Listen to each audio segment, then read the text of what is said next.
गौतम बुद्ध अन्तर्राष्ट्रिय विमानस्थलको आन्तरिक आगमन नयाँ ठाउँमा व्यवस्थित बनाइएको छ। 5 दशक बढीदेखि पुरानो संरचनामा रहेको विमानस्थलको आन्तरिकतर्फ आगमन, प्रस्थान र भिआइपी कक्ष एकै ठाउँमा हुँदा असहज स्थिति बनेपछि सेवा सुविधा स्तरोन्नति गर्दै सोमबारदेखि आन्तरिक आगमनलाई नयाँ ठाउँमा अत्याधुनिक बनाइएको हो। विमानस्थल आन्तरिकबाट अन्तर्राष्ट्रिय बने पनि आन्तरिकतर्फको संरचनाहरू अपग्रेड हुन नपाउँदा सेवाग्राहीले शास्ति पाउने गरेका थिए। साँघुरो रहेको आन्तरिकतर्फको क्षेत्रलाई व्यवस्थित गरी अस्थायी कार्गो भवन, स्टोर र सुरक्षाकर्मीहरूकै आवासको रूपमा प्रयोग भएको भवनलाई आन्तरिक आगमनको रूपमा बनाइएको छ। विमानस्थलका महाप्रबन्धक प्रताप बाबु तिवारीले यहाँका संरचनाहरूलाई अन्यत्र व्यवस्थित गरी केही रुमहरूलाई मिलाएर ठूलो क्षेत्रमा आगमनको व्यवस्था मिलाई आज ज्येष्ठ नागरिकबाट यसको उद्घाटन गरी सञ्चालनमा ल्याएको बताए।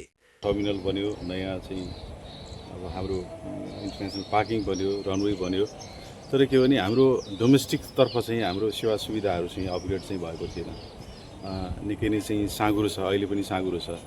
र हाम्रो आगमन कक्ष झन्डै डोमेस्टिकको आगमन कक्ष तपाईँ हामीलाई नै थाहा छँदैछ, यो झन्डै 50 वर्ष अगाडि चाहिँ बनेको त्यो आगमन कक्ष असाध्यै साँघुरो, त्यहाँ ब्यागेज लिन पनि असाध्यै चाहिँ भिडभाड गर्नुपर्ने त्यो अवस्था थियो भने अब त्यस्तै समस्याहरू यात्रुहरूलाई पर्ने चाहिँ समस्याहरूलाई चाहिँ मनन गरेर हामीले यो पछाडिको यो कार्गो भवन, यो टेम्पोररी कार्गो हो, नयाँ कार्गो बिल्डिङ त उता बनेको छ।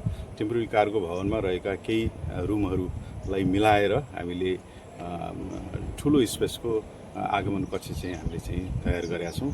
यो आजबाट चाहिँ सञ्चालनमा आउँदैछ र यो सँगसँगै हामीले 3-4 महिनामा ब्यागेज बेल्टको पनि यहाँ व्यवस्था गर्नेछौँ र यात्रुहरूलाई सम्पूर्ण सुविधा युक्त चाहिँ आगमन कक्ष चाहिँ उपलब्ध हुनेछ।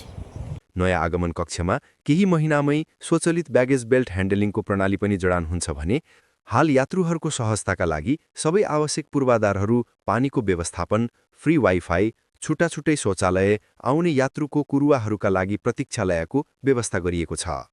विमानस्थलको प्रस्थानतर्फ पनि अहिले 150 सिट क्षमताको यात्रु मात्रै अड्ने कक्ष रहेकोले यसलाई पनि स्तरोन्नति गरी सीमित सुविधालाई बढाउँदै आगामी 10 वर्ष प्रयोग गर्न मिल्ने गरी क्षमता बढाउँदै सिट क्षमता दोब्बर र सेवा सुविधा पनि थपिनेछ।